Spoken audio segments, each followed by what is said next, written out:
Вы еще не были в Гагаузии? Тогда настоятельно рекомендуем вам отправиться в путешествие в этот регион, расположенный на юге Молдовы. Местные жители с любовью называют Гагаузию краем солнца. Хорошая погода стоит и в ноябре. Именно в этом месяце отмечают старинный народный праздник Касым, главные герои которого – пастухи и все мужчины с именем Дмитрий. Selam, 你好， ben Mete. 我叫韩晴。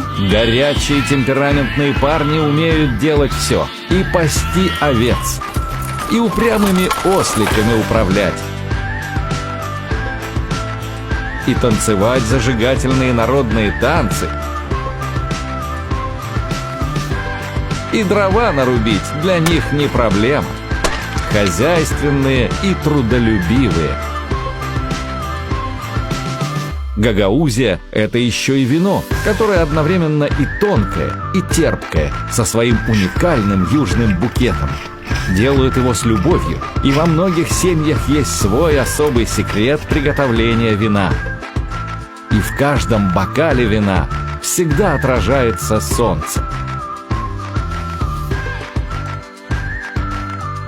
Жители края трепетно хранят свои традиции и обычаи, и народный костюм преображает каждую девушку.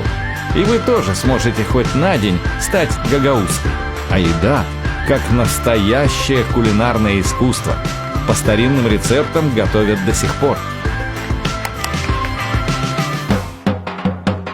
10 ноября в 10 утра в Камрате стартует Гагаузский фестиваль вина. Гостеприимная Гагаузия ждет гостей. Gagauzya'ya hoş geldiniz. Şarap yortusuna. 欢迎来到嘎嘎屋子呀！